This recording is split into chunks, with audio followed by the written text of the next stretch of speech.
Daa'ima waggaa tokko as fideen jira. Namoota umurii tokko hanga dhibbaa jiran faana dorgomaa jiru. Kana jechuun tokko hanga dhibbaatti kan jiran. Namoonni kunniin kan dorgoman doolaara 250. Jiimii beenuu hagoonu qophooftanii jalqabaa. Umurii naannoo jechuun tokko hanga kudhanii hanga 20 umurii jiran keessa namni dafee durse namni 5 dorgommiin darbaa jechuudha. Kan keessa hin jiru. Beenaa lakkoofsa 90. Dorgomtoonni kunniin dorgommii argan dorgommii 6 keessa kun dorgommii jalqabaati. Jaartii waggaa 80 kuffisan. Dorgommii kana xumurarratti umurii kam keessa ta'uun gaarii akka ta'e ilaalla. Deebiin isaa nu ajaa'ibsiisuu danda'a. Namni umurii 60 sun garuu ariitiin isaa xiqqaadha. Dorgommii jalqaba kan xumuran namoota umurii 20 hanga 30 irraa natti fakkaata. Garee keessaa jechuun tokko hanga 10 kan jiran keessa namni 5 qofatu darbaa jecha 5 qofan moo hin mo'atamu jechaadha. 67. Ol ka'e kun wasan jedha. Lakkoofsa 92 jajjabeessaa. Amma guutummaa guututti dorgomtoonni 50 kufaniiru. Bakka gammaddanii. Dorgommiin itti aanu wantoota ajaa'ibsaa kan itti ta'anidha. Marsaa lammaffaadhaaf kan taphannu sarara diimaa jechuudha. Kana jechuun kubbaa fuutanii darbattu namni kubbaadhaan rukutame immoo dorgommii keessa hin ari'amu. Maaloo yaaddeenu tapha kana taphachi. Daa'ima waggaa 6 kana waan rukutan isinitti fakkaata kubbaadhaan? Eeyyeen sanuu fuula ishee keessa rukuta. 3, 2, 1 jalqaba. Dorgommiin jalqabee jira. Daa'imman kubbaa darbachuu hin dandeenye. Kanaaf waanii warroota gurguddootti kennaa jiru. Yaadadha. Namoonni kubbaa rukutamtan yookaan immoo namni sarara diimaa tuqxan dorgommii keessaa baatanii jirtu. Yaadadha. Dorgommiin kan itti fufu gareen tokko haga ari'amutti jechuudha. Lakkoofsa 67 baasuu yaadadha. Abdee jirta. Jaarsolee namoota 3 qofatu hafe amma. Kana irratti darbannu. Lakkoofsa 98 baay'een siif gadda. Baay'een gadda ifamni akkanaa immoo hin jiru. Baay'ee darbadhu argateera lakkoofsa 44 keessaa beera. Warri keelloo warra burtukaanamaa baasuuf yaadne isaanii. Kubbaan barbaadanaaf kenname. Rukutamee jira. Lakkoofsa 54 beera. Lakkoofsa 46 bahee jira. Gareen burtukaanamaa nama 2 qofatu hafe. Amma lakkoofsa 59 qofatu hafe. Inni kan rukutamu yoo ta'e dorgommiin asitti hin uumataa jechuudha. Argatanii jiru, ari'amee jira. Lakkoofsi tokko hanga 40 irraan hundumtu amma dorgommii kanarraa ari'amanii jiru. Dorgommii itti aanutti immoo wantoota tokko ajijjiiru. Garee hunda keessa ayirree 2 baafattu isaantu dorgommii kana dorgomaa jira. Isaan yoo mo'ataman gareen guutuun hin ari'amaa jechuudha. Kanaaf dorgommiin kan itti fufu aga gareen 2 ari'amutti itti fufaa jechuudha. Nu garee diddiimaa waan taaneef sarara diimaa yoo tuqne maali mi'aan isaa hin danda'amu. Garuu gaafii gaarii ture. Eentuma ayirree taasisin keessa ana namoota kanneen gara manaatti galchinu. Isin ayirreen taatu ayyan hin taanu. Kana dhagaa jirtu ta'a. Hunduma keessa waan godhuuf ifa manaaf godhaa. Warra hangafoota koo waan taataniif jechuudha. Ijoolleen gurguddoon dargaggoonni qophiidha. Warroonni geessonni qophiidha. Warroonni jaarsoliin qophiidha. 3, 2, 1 jalqaba.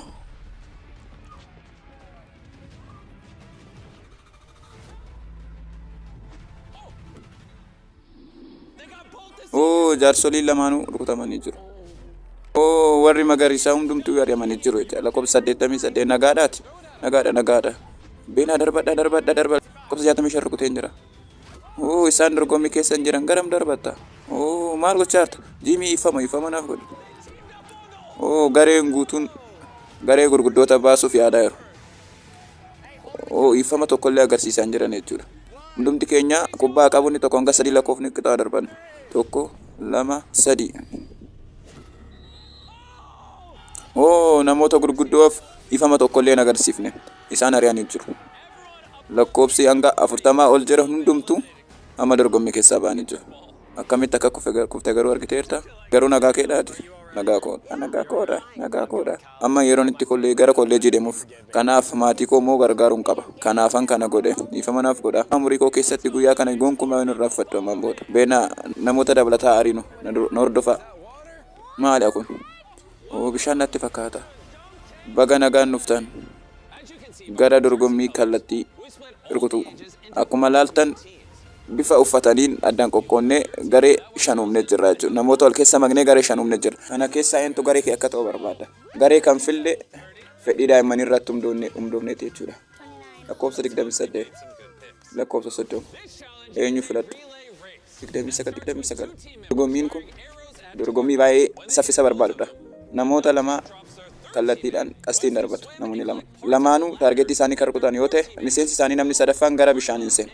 Namni miseensi isaanii bishaan keessa seenne sun immoo mukoota masalaalii ittiin tolchan guuree baasee masalaaliin tolcha. Masalaalii tolchee gubbaa koree botaniin tuqa jechuudha.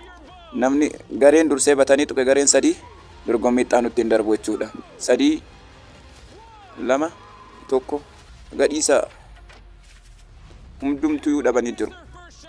Garee xinjii isaaniin ala jechuudha. Isaan hoggaammaan darban. Isaan rukutanii jiru. Wayin xinjoonni rukutanii jiru. Yaa Waaqayyo. Suuta jedha. Ol kaasaa ol qaba. Kallattii isaanii agar rukutanitti hin eegne. Akka ammaatti garee wayin xinjii qofatu rukute. Garee wayin xinjii lammaffaa rukutee jira. Kanaafuu beenu itti fufi deeme. Garee jalqabaa 3 qofatu darba. Dafaa ariifadhaa. Kallattii keessa rukutu qabdu. Taargeetii keessa rukutu qabdu. Beenaa malee. Wayin xinjoonni jalqaba kan xumuranii fakkaata. Wayin xinjoonni nama masalaalii tolchuu jalqabuuf ta'u. Kuuwwan garuu haga ammaatti kallattii tokkollee taargeetii tokkollee rukunne. Rukutanii jiru. Warri keelloo rukutanii jiru. Gadhiisi malee ariifadhu saffisi. Qoosaa jirtaa namichu. Beenaa lakkoofsa 30 rukutee jira. Lakkoofsa 22 beenu gootee jirta tokkoffaadha. Hojii gaarii turte. Kana hin goota beenu. Wayin xinjoonni dorgommii isaanii caccabsaa jiru. Amma garuu gareen keelloos bira gahaa jira. Hin goota beenu.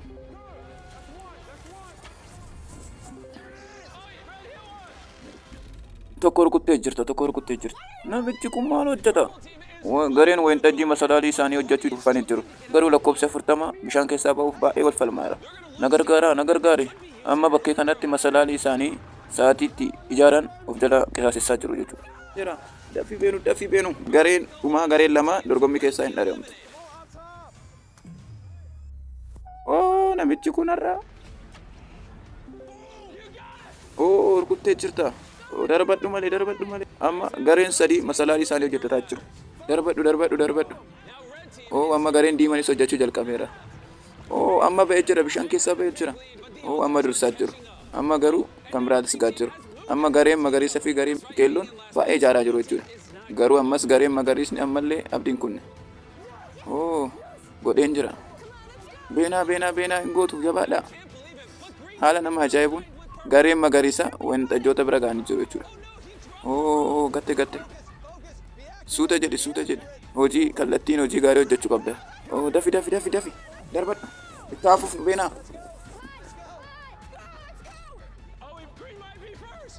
Gareen jalqabaa garee magariisa ta'uuf ta'u. Ta'anii jiru. Gareen magariisaa gareen dursanii jiru. Lammaffaa moo wayin xinjiin ta'ee jira. Amma bakka garee tokko qofatu nuuf hafe. Beenaa. Dafi ariifadhu. Sadaffaa ta'uu qabna dafi. Finnee jirra. Raawwannee jirra.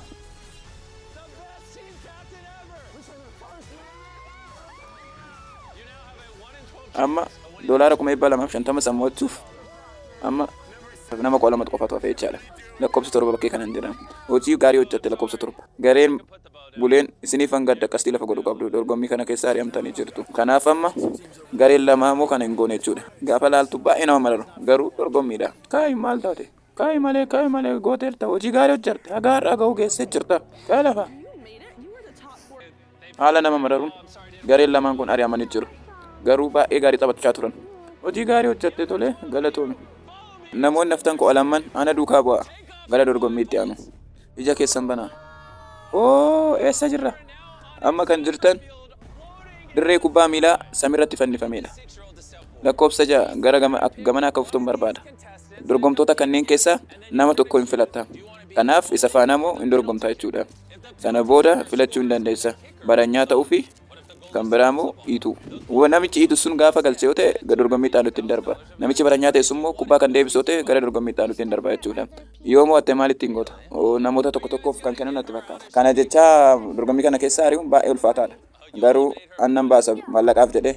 Maallaqaaf jettee hin baaftaa? Amma nama barbaadde filachuu hin dandeessa. Lakkoofsa 7 filatte? Ishii lakkoofsa 7 kootu gama.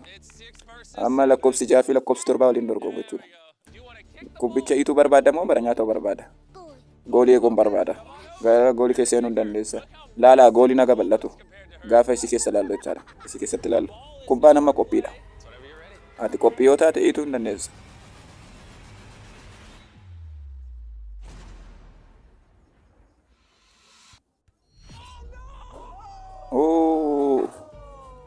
Yaalii gaarii turte kan goote. Yaalii gaarii ture kan goote. Dorgommii kanarratti yeroo baay'ee bareedaa dabarsitee turte. Haa ta'u malee kana gaafan dubbadhu baay'een gadda. Ari'amtee jirta. Kanaafuu kallattii darajaadhaan bu'uure.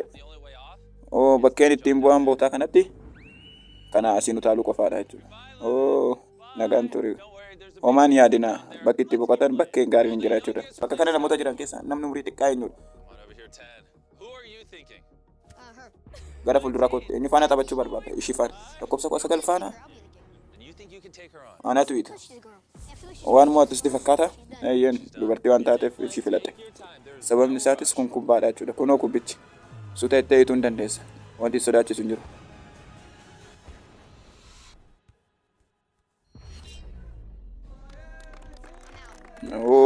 Bahe. Keessaa bahe. Jimii. Beenuu bakka jedhe. Nagaan ture. Lakkoofsa 12 eenyu filatta? Lakkoofsa 22. Lakkoofsa 22? Xiqqoollee yaaduun barbaanne maaliif? Lakkoofsa 12 lakkoofsi 2 kan hiitu lakkoofsa 22 goolii kan eegu ta'a jechuudha. Qophii gaafa taate hiituu hin dandeessa.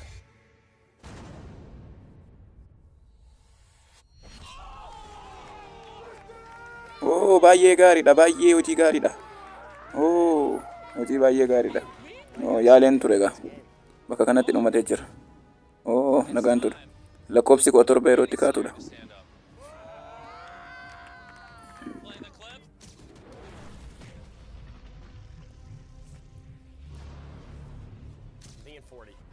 Lakkoofsa 40 filadha. Namichi kun afaan ammaa rakkoo hin qaba. Aniituun barbaada. Kubbichi qophaa'ee jira. Yeroo keetii hiituu hin dandeessa.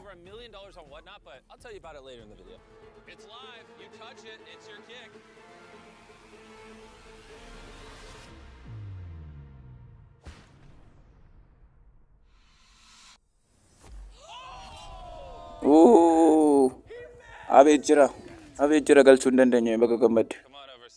Galatoome. Kootu gamana lakkoofsa 17. Bo'aa jira. Haqi nagaa jedhin. Haqi cha'u jedhin. Namni tokko cha'u siin jechuu barbaada. Baay'ee nama marara. Baay'ee gaarii hojjetaa jirta ishii. Inni moo'atta baay'ee gaarii irra jirta. Jabaadhu ishii.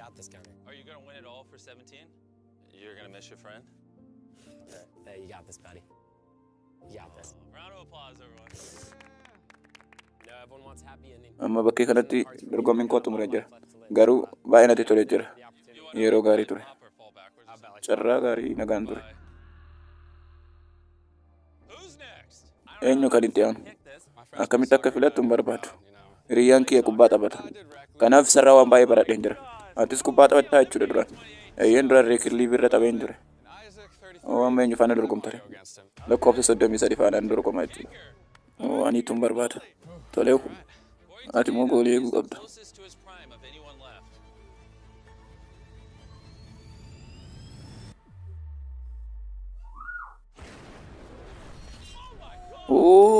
Kun immoo rokkeettidha. Baay'ee gadhiiste. Hojii gaarii ture. Galatoome. Akkamitti kufe? Kun baay'ee nama ajaa'ibsiisa. Amma dorgommii kubbaa dorgommii xumuraa yeroo itti goonudha. Anatu hiita kubbi. Tolee. Lakkoofsi 30 hin dhiita jechuudha. Lakkoofsi 35 immoo goolii eegaa jechuudha. Kun dorgommii xumuraati jechuudha dorgommii kubbaa. Kanaan booda dorgommii kanarratti nama ja'a qofatu hafaa jechuudha.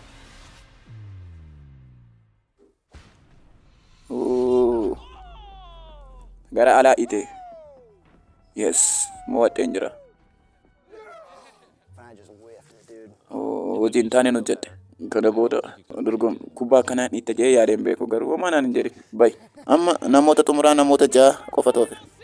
Kanaaf isaan keessaa namni tokko $250 hin moota jechuudha. Amma dorgomtoota kana humna isaanii qoruuf garana isaa finneerra kootaa gaman. Maali kun? Amma bakka isiniif qophaa'etti seenaa jechuudha. Kana jechuun lakkoofsa keessaniin bakka wal fakkaatu jechuudha. Amma isin hunduma biratti wadaroon hidhamee jira. Kanaaf wadaroo san irratti immoo ulfaatinni hidhamee jira. Ulfaatinni sun kiiloo keessanirraa parsantii kan qofa mazanaa jechuudha. Kanaaf daqiiqaa 5 ulfaatinni kun parsantii 5 daalacha. Isin wanti gochuu qabdan wadaroo qabdan dhiisuu qofaa jechaadha. Gaardota jedha wadaroo kennaaf. Eentu sa'aatii dheeraa qabee akka turu ilaalla jechuudha. Amma jalqabnee jirra dorgommicha. Baay'een sodaachaa jira. Quboonni koo yaamanii ture yeroo darbeeratti. Namni ulfaatan jira gammatti. Ammatti homaa nutti fakkaanne nutti ulfaanne. Tolee daqiiqaa 5 ta'ee jira. Kana jechuun immoo ulfaatina dabalataa fidaa fi namoota gatu yoo barbaadan dafaatii gadhiisa. Rakkoo hin qabu. Kun dorgommii baay'ee nama jechuus quboonni koo mi'amee ture. Mi'amanii jiru kanaan dura. Ammas parsantii ko'an ulfaatina keessan irratti ilaaneerra. Amma xiqqoo waan ulfaate fakkaata. Parsantiin kun jijjiirama mana fiduu danda'a jechuudha. Lakkoofsa 9 baay'ee sitti ulfaatee jira fakkaata. Yeen quboonni koo mi'amanii jiru. Gadhiisi rakkoo hin qabu mi'ama. Ammas daqiiqaa 5 guuteera. Ulfaatina dabalataa fidaa fi hin ta'u. Kanaaf amma parsantii ulfaatina keessanii parsantii 30 qabatanii jirtu jechuudha. Lakkoofsi 2 baay'ee falmaa jira. Kanaaf nyaata hin taane nyaatina isin hin jedha lakkoofsa 2 ishii. Ammas lakkoofsi 9 gadhiisuuf waan taatu fakkaata. Isinis kan baatu yoo ta'e ilaalla. Lakkoofsa 9 atis gadhiisuuf taata. Beenu isatti makame gadhiisi. Gadhiisi bakka harkisi miidhama. Gadhiisi. Dorgomtoota lama amnee jirra. Darbadha. Waan gada lakkoofsa 2 na darba. Amma dorgommii kanarratti namoota dabalataa nama 2 ari'uu qabna jechuudha. Daa'ima waggaa 7 namoota gurguddoo kana faana dorgomaan jira. Ati baay'ee cimaadha. Amma ulfaatina dabalataa gara keessan dabaluun dura wanti isiniif ilaalchisuu barbaadu tokko hin jira. Sal argamana fidi. Asitti wanti adda ta'e tokko finne jira. Wanta kana akkan hin gadhiifneef diin qaba. Sirriitti jabeessi qabe. Amma sa'aatiitti gatuu qabdu miti. Kun sa'aatii gaarii miti kufuuf. Wanta nan dubbachuu barbaadu otoo hin dhagahin baay'ee nama gaddisiisa. Lakkoofsi 40 dubbachuu koon dura gadhiisa jechuudha. Jechuu kanaan barbaade immoo amma namni dorgommii kana keessaa bahu konkolaataa kana qabatee deemuu hin qabu ture. Maalan godhe. Maal jechuu akka hin qabu iyyuu hin beeku. Teeslaan kun ammallee qophiidha. Nama gadhiisuu fi nama dorgommii kana keessaa bahu barbaaduuf. Maaloo namni tokko haa gadhiisu namni.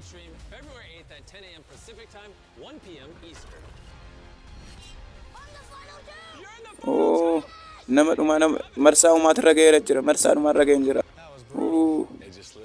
Baay'ee nama ajaa'ibsiisa. Harki koo nama xotaatti kan gadhiise. Garuu ta'us taas Teeslaa haaraa mo'achuu dandeessirta. Namni gaariin dorgommii kana immoo taa'achaadha. Darbadha. Isin lamaan dorgommii xumuraaf geessanii jirtu. Amma kan jirru isteediyeemii namni itti guute keessa jechuudha. Eentu doolaara 250 kana mo'ataa jechuudha. Dorgomaan jalqabaa. Dorgommii hundumaa dursee xumuruudhaan kan beekamudha jechuudha. Dorgomaa baay'ee cimaa ture. Hundumtuu lakkoofsa 28 simadha. Maaliif sitti dhiyaa jiru? Natti fakkaata daa'ima waggaa 7 faana waan dorgomuuf. Lakkoofsi 28 kan dorgomu lakkoofsa 7 faana daa'ima waggaa 7 faana jechuudha.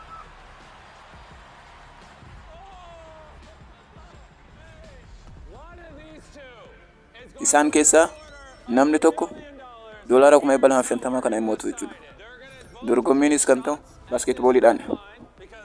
Galchuu qofaan yoo goone lamaan waan hin madaalleef sarara kan diimaa kana booda kaanii lamaan hin darbatu. Lakkoofsi 28 darbatee lakkoofsi 7 kana boote lakkoofsa 8 boksota kana keessaa tokko hin fudhata jechuudha.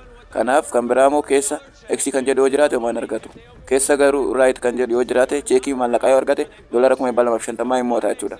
Kanaaf dorgommii kana dabareedhaan hin goona jechuudha. Dorgomtoonni maal akka jiran laaluun agaa'uun barbaaddu? Nan beeka baay'oonni keessan na jaallatan jirtan. Garuu homaa rakkoo hin qabu. Itti fufna. Amma daa'imni waggaa 7 maal akka jiru hin dhageenye. Maallaqa kana nan mo'adha.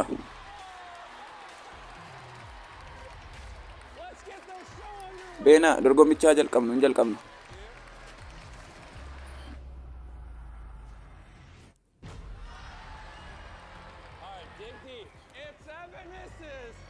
Amma dabareen kan lakkoofsa 7 lakkoofsa 7 kana bu'oote lakkoofsi 28 boksicha banuu hin danda'a jechuudha. Dhabee jira. Kanaaf boksota tartiiba irra jiran kana keessa saaxinii boksii barbaadde filuu hin dandeessu. Waan argatu natti fakkaata lakkiin argatu. Lakkoofsa torban barbaada. Lakkoofsa torba. Kan mooti yoo ta'e alaallume. Gara marsaa lammaffaatti hin deemnu. Lakkoofsa torba. Hatiin jalqabda. Beenoo ishii lakkoofsa 28. Beena lakkoofsisee jira. Ammas saaxinii kan filatu. Lakkoofsa 9. Ammas hin arganne. Itti fufnaa gammas.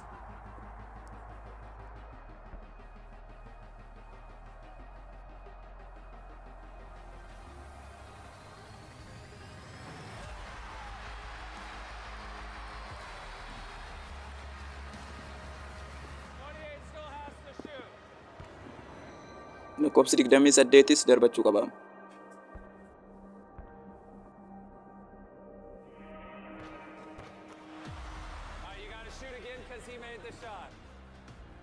Innis waan galcheef irra deebinee ammas lakkoofsi torbaan darbataa jechuudha. Tokko dhabuu qabu jechuudha filachuuf boksii.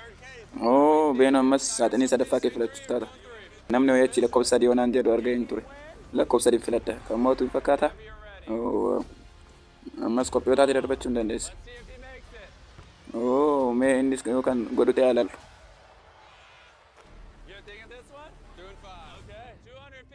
Kana jettee tole doolaara 250 fuuldura kee jira. Mo'atee jira. Lakkoofsi 28 mo'atee jira jechuudha.